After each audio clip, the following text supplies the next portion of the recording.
I talk about this a lot. It's incredible for information. And I think pest controllers can leverage that through all sorts of things, including marketing. Like, hey, we're going to get extra rain this year. You're going to want to watch out for this using predictive models and things like that. Pest control is weird because it requires a couple of things. One is intensive labor that can sometimes be slow. You have to drive to somebody's house. And then it also requires a pesticide license. So in order for AI/robotics machinery to disrupt that, there's going to have to be some law changes. There's no space right now for a non-human being to apply pesticides to somebody's house in a commercial setting without some changes. But I'm all for it, man. I think the most millionaires are made during downturns in economies and during shifts. And so whatever happens, we'll pivot.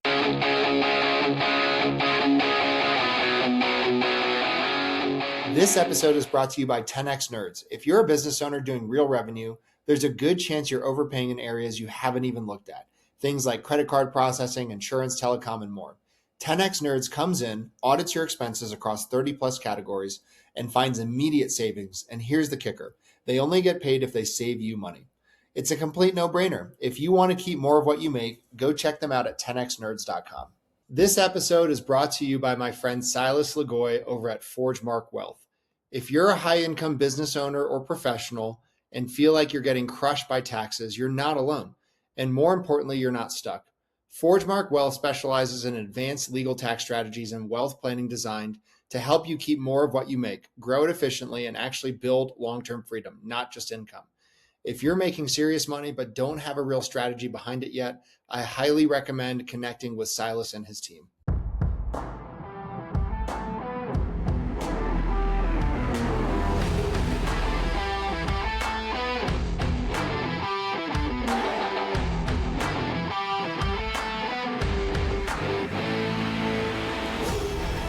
What is up, everybody? Welcome back to the Big Hitters Podcast. I'm on with Allan Draper. This one's been circled on my calendar for a while. A couple reasons why. Number one, I love pest control. You guys probably know that by now. Allan has been a successful entrepreneur in the pest control space. Something I learned doing a little bit of research. He was cum laude at the law school at Arizona State. Man, that was a nice little nugget that I learned before we hopped on here. And then he has his own podcast. And an OG in the pest control world. Allan, man, tell us a little bit of your story. Yeah, I grew up in a small farming community, man. I slept on the floor the first 6 years of my life next to my brother. Grew up in a 1-bathroom house with 8 people, 2 sisters, man. I feel bad for them and my mom. But yeah, I grew up in a town on the Oregon-Idaho border. It doesn't really get bigger over time. And now that I've left, it's weird to think about that. But, when you grow up like that, I wouldn't change it for the world, but the world's pretty small, right? And I was able to leave. I lived in South America for a couple of years, and there was something in me even before I left the house and moved to South America and went to college. There was something in me that I didn't know, man. My dad, lived paycheck to paycheck, and sometimes not even that. He fixed cars, he sold tractors, did what he had to do. But there was something in me, man, that wanted to build something. Like I didn't know what, I didn't know when or who or how, but and so that's kind of my legacy, man. Like I look back and I wanted to take 2 things, put them together, and build some value from that. So since then, I attended BYU, graduated in the top of my class, went to law school, graduated in the top of my class. I practiced law for a few years. I worked for one of the largest law firms in the world, actually, Greenberg Traurig, highly paid first-year associate. Practiced for a few years and realized it was my time to break free. So one day I go home from work and it's an hour commute. I was exhausted. And I see my wife. I'm like, hey, Jules, I'm thinking about quitting my job. And she's like, okay.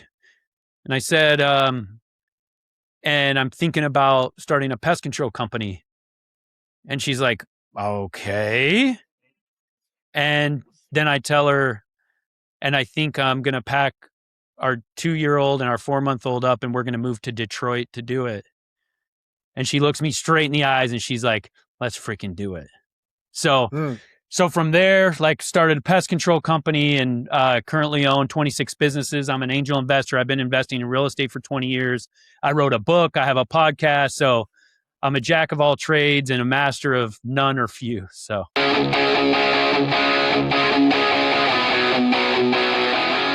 This episode is brought to you by Corberry Digital. If you own an HVAC, plumbing, electrical, roofing, or home service business and you're tired of wondering where your next lead is coming from, you need to check out Corberry Digital. Corberry specializes exclusively in helping home service companies dominate their local markets through SEO, Google Ads, local service ads, websites, content marketing, and lead generation systems that actually produce a measurable ROI. Their team doesn't just focus on clicks and impressions. They help contractors lower customer acquisition costs, increase qualified leads, and build a marketing engine that scales. What I like about Corberry is they understand the blue collar space. They aren't trying to be everything to everyone. Their entire focus is helping trades businesses win in their backyard and generate more profitable jobs. If you're looking to grow your business, improve your online visibility, and build a marketing system that works, visit Corberry.com and schedule a strategy session with their team. That's Corberry.com. Tell them you heard about them on the podcast. What's up, everybody? This podcast is sponsored by Grimes Financial Advisors. You've spent time and energy building a successful business, but here's the question. Do you have a real retirement plan or just a pile of investments? Our friends at Grimes Financial Advisors specialize in helping business owners and families create a clear roadmap for retirement through their proprietary retirement blueprint.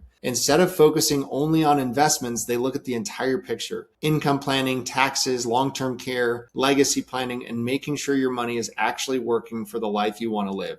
I've gotten to know Dustin personally. One of the things that I respect most about him is he believes every financial decision should fit into a bigger plan. You shouldn't just chase returns. So whether you're 5 years from retirement or simply want a second opinion on your financial strategy, I highly recommend reaching out to Dustin and his team. Visit Grimes Financial Advisors to schedule your consultation and start building your own retirement blueprint. That's fascinating. We're not going to be able to get through this whole thing in an hour. I can already tell. So I have a million questions. Whenever I talk to a serial guy, I'm always like, what is the main thing that takes up your brain space? Like today, when you were plugged in today, what were you thinking about the most and focused on? So for me, it changes. So my why doesn't change, but like my day to day, and that's one of my favorite things is that no 2 days are alike. And today I'm, busy. I'm creating a ton of content today. I have a media company in the pest control space that connects individual pest control owners with each other, and then also connects partners or vendors with pest control owners, and that's called Bug Bucks. And so I have a school community for Bug Bucks, and I admin the largest owner-only Facebook group in the world. So you have to own a pest control company in order to be in my group. And so I'm spending a lot of time on that today. So today, that's my focus, man, is Bug Bucks. And then I have 3 pest control acquisitions for my pest control company that are in the pipeline. And so 2 of those are pressing. And so that's also on my plate for today. Yeah, that's amazing.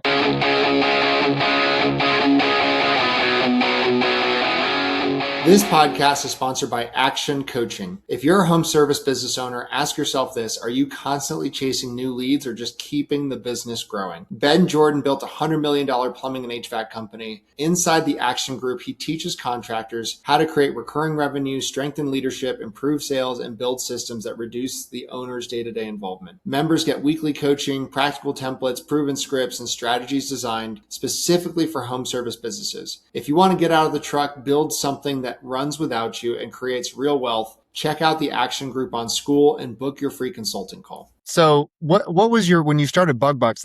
I'm interested in that for a second here.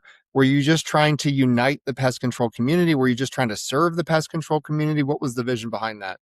So Bug Bucks originally was called Start and Grow Your Pest Control Company. And I started that in March of 2020. So I started the group and then I launched a podcast a couple months later. And for me, it was about connection. By that point, so 2020, I'm about 6 years into my pest control company. It's doing over 10 million in annual revenue, I think, at that point. And I just felt a disconnect uh, from the, industry. And so I wanted to build something to connect people. And that's where it came. I didn't monetize it for 4 years. It was just a pet project. And sometimes I wish I didn't monetize it, because that's kind of where my heart's at. But we do all sorts of things, but mostly it's helping people build their pest control companies. Well, let's talk about pest control for a second. First of all, I got to ask you, I know that you are buying and rolling out pest control companies, but anytime I have a pest control guy on the show, I always like to ask, what is the most unique or grossest or weirdest pest that you've had to deal with? I've had the Joro spider, the alpha gal, Lone Star tick. I've had, just plain old rats and German cockroaches, like what bed bugs, like what's the most unique or weird or devious little pest you've had to deal with? So I didn't spend a lot of time in the truck, but I was Proof's very first technician, and I moved from Phoenix to Detroit, like I mentioned. And Detroit goes back and forth with a few cities as the bedbug capital of the United States, depending on the year. And so we did a ton of bedbug work, and I did a lot of it myself. And those suckers, man, they can be really tough. And so I would probably say that. In Arizona, we have the bark scorpion, which is that's another story. But I would say either the bed bug or the bark scorpion. But at the end of the day, man, I love bugs. I love the industry. So a lot of people are like freaked out by stuff, but for me, it's a blessing. Yeah. Yeah, it is a fascinating space. Here's what I love about pest control is that it's not the margins are higher than the other blue collar trades. It's all recurring. You don't need a guy that can swing a hammer, right? You just need someone that can, either knock doors and/or spray the actual chemicals.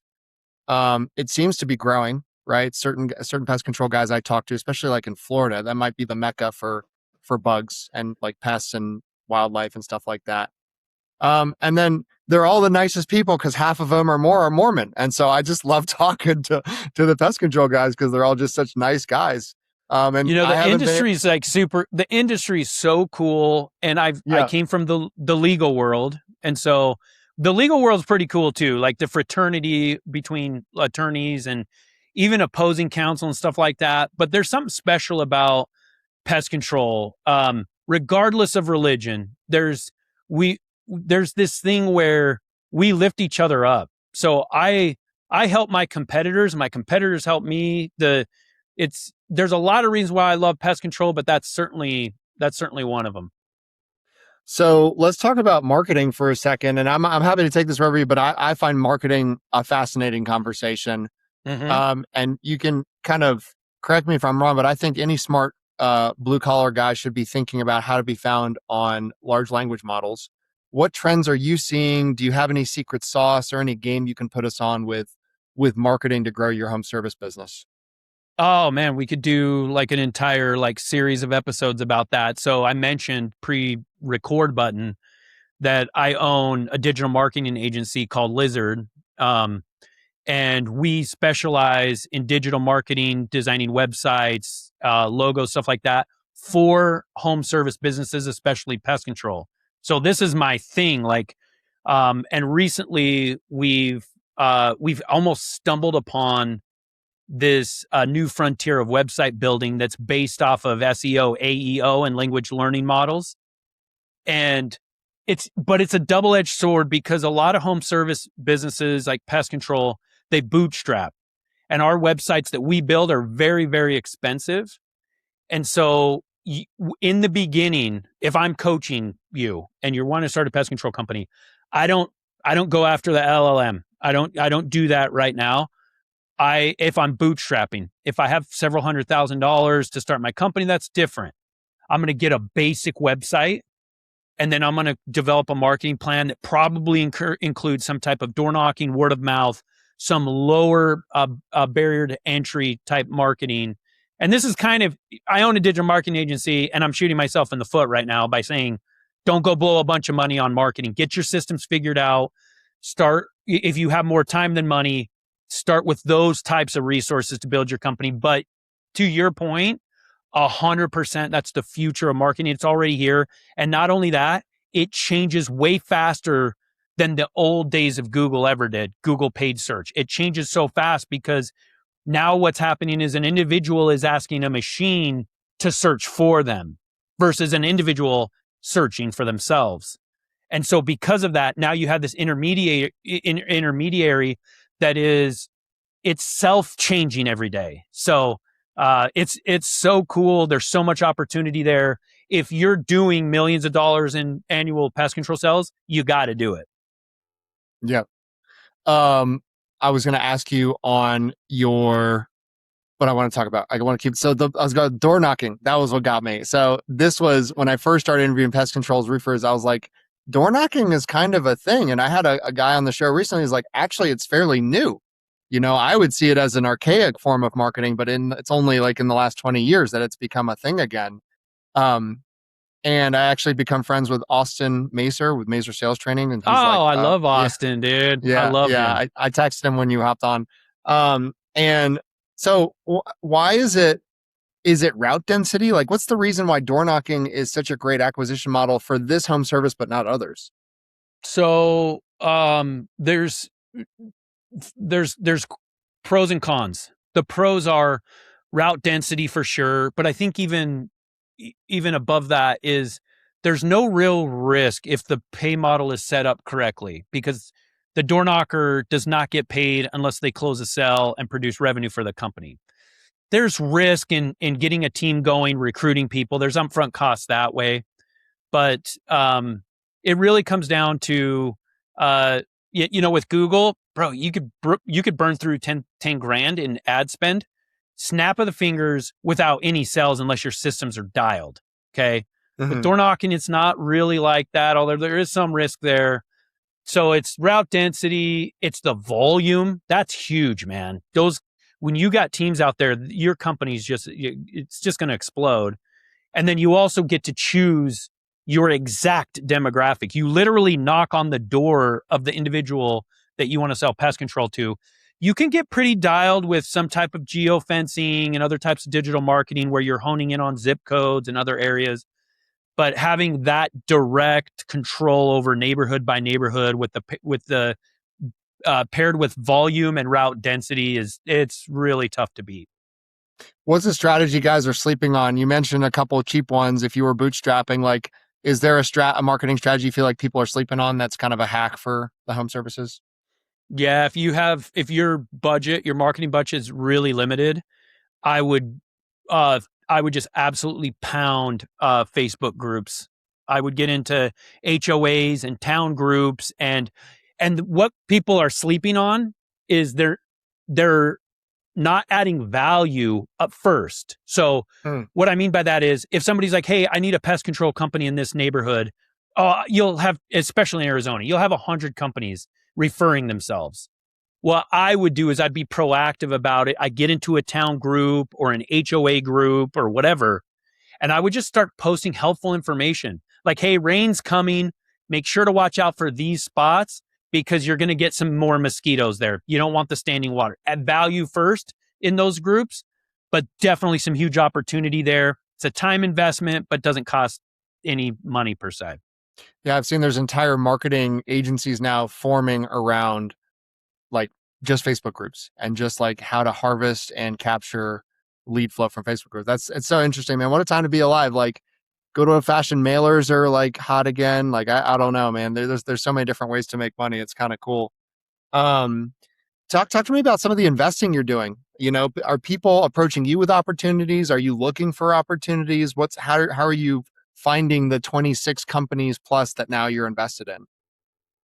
So that number is a little deceiving because a lot of them are sister companies to other companies that I own, but I'm in probably 10 different industries. And over the years, I've honed in on my angel investing strategy because I've lost a lot of money doing it the wrong way.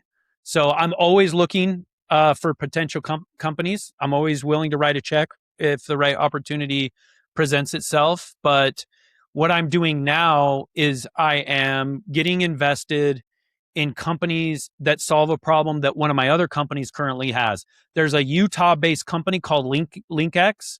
It's an AI telematics for service vehicles.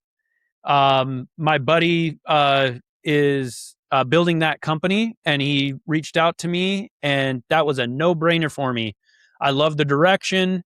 It's paired with kind of what I'm looking for, and it solves a problem that I already have. So I have a specific list of things. I think I have 6 criteria that they have to check each of those boxes in order for me to write a check. But I've been involved in everything from products. I'm invested in a product company that pitched to Shark Tank and got a deal from Lori, to SaaS and lots of stuff in between. I wrote a check for a law firm. I'm a named partner in a local law firm in Arizona, and we absolutely crush it. So lots of opportunities out there if your eyes are open.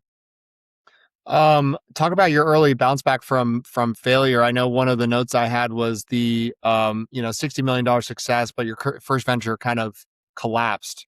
What was something that you kind of learned from that experience? So a lot of people don't know this, but my first pest control company, which I tried to launch before I went to law school, never got off the ground. I didn't even get a pesticide license before I gave up on it. And I think a lot of what I learned from that was just momentum.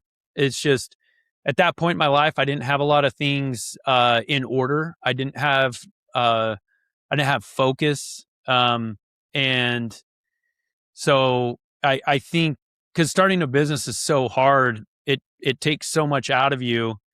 And so you just really got to have that momentum. And the momentum comes from why you're doing it. A lot of people are like, yeah, I'm going to, when I was practicing law, I'm like, I can't wait to quit my job and start my pest control company because I'm going to have more money and more time. And then I actually did it and realized that I had less of both. And that's the truth. Like, I had less money than I was making as an attorney in the beginning, and I had less time in the beginning.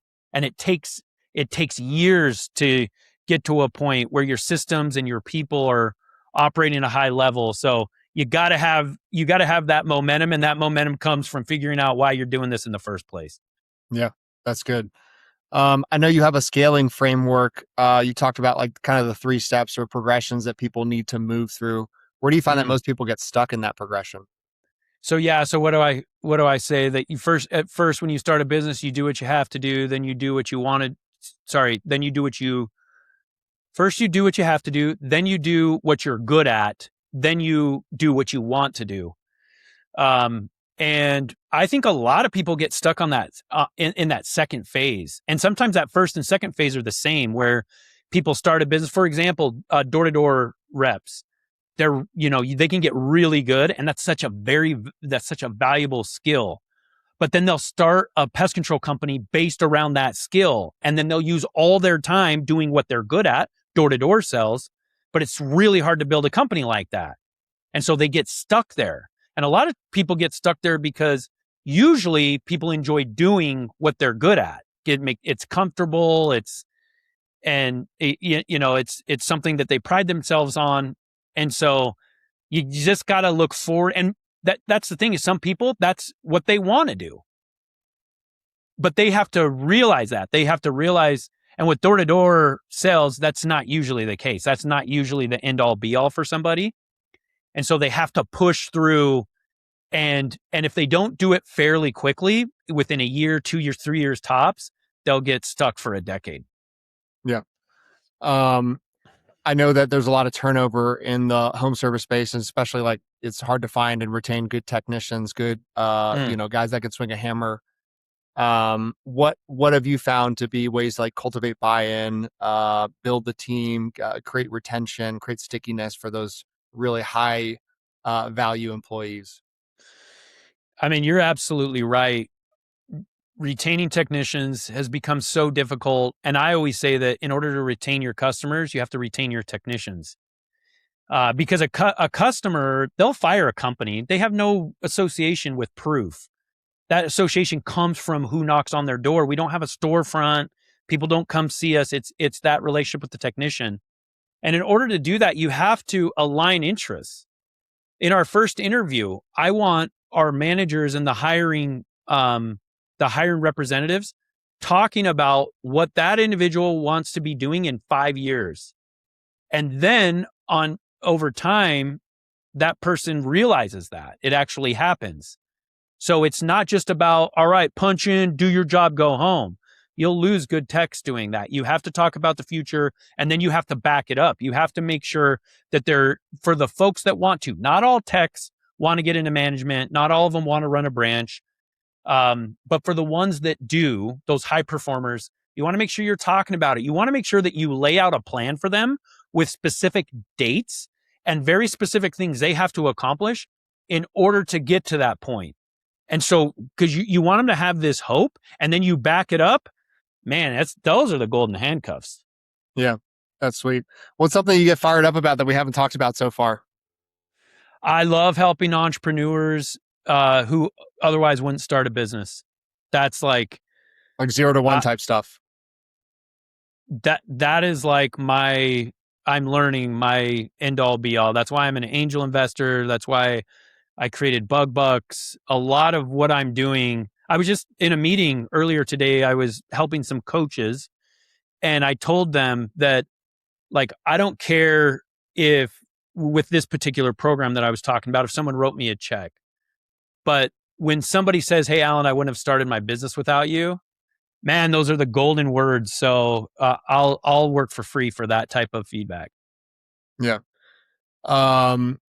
Man, I had one more thought and it's escaping me. I had a really good question for you, man. It was gonna be a fiery one. Well, shoot. Well, of all the industries you're invested in, what's been the most interesting one to learn?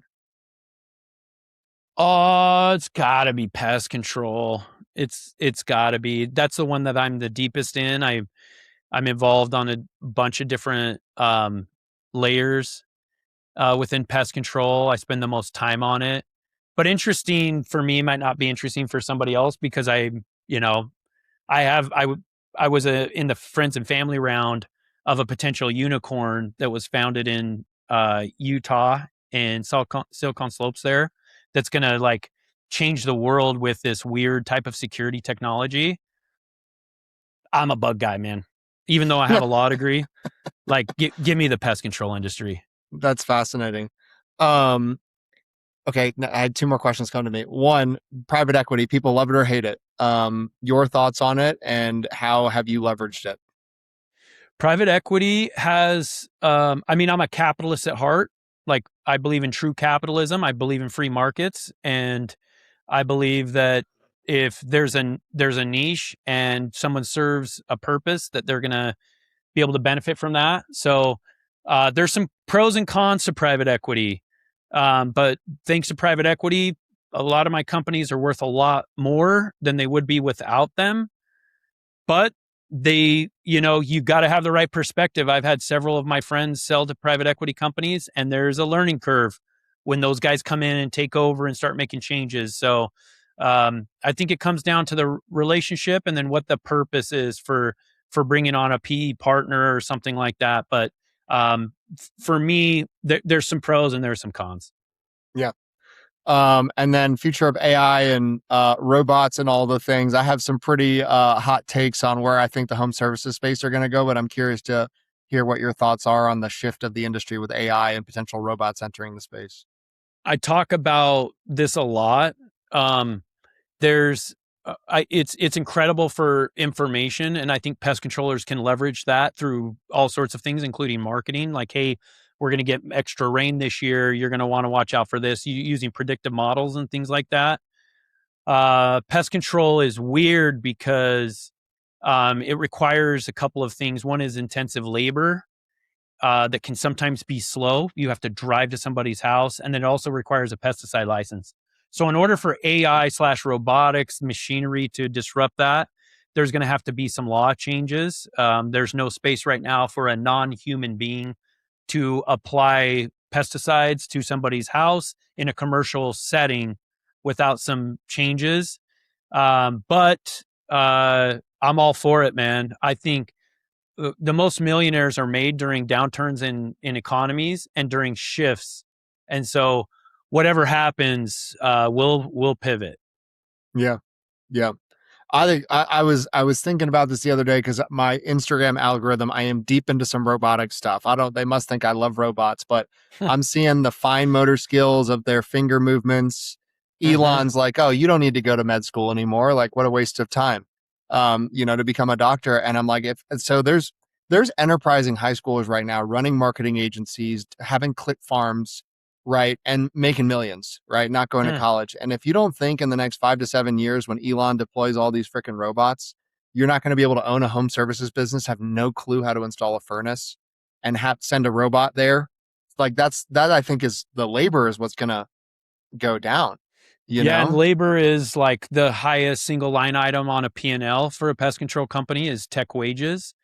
The interesting thing would be like, what type of interest would there be in doing that, in changing medicine? Yeah. So pest control is not super sexy. It's not. I always like to say that on the sexiness scale, we're just above the janitors. And so, but definitely, there's definitely going to be some change. I think it will evolve more than a snap of the fingers, but absolutely, I'm interested to see what that would be. And by the way, I agree with you 100%. It wouldn't be a limitation in technology. That wouldn't be the issue. Right. Yeah. It's people's willingness to adapt. Do they want the robot at their house installing the furnace or whatever? That's what I'm having the AI conversation with all these business owners, and they're like, oh, I tried the AI receptionist. It was terrible. And I'm like, okay, well, like, look, they're better now, And so it's the human being willing to adapt to the actual technology that's available, I think is the lag. Yeah. For sure. Allan, where can people go, man? I'm on your website here. I love the build your legacy. And I think that goes back to what you were saying about helping entrepreneurs get started. I think if you haven't started a business, you're going to probably be forced to at some point. So it's a good time to probably consult with someone like you. So yeah, tell us where people can find you. Yeah, my website, allandraper.com. I'm also active on socials. You can go to the real Allan Draper on Instagram, active there. My focus over the last few months, I built something called the Wealth Code, and I focus on business owners who are trying to build a high net worth using their company as their main tool to do that. A lot of people get stuck with that. So Wealth Code is all over socials too. So that's another good spot. Sweet. Well, thank you so much for coming on the podcast. I'm going to want to have you back on probably in a couple months. Don't go anywhere because I want to keep talking, but thanks for coming on the show. For sure, brother.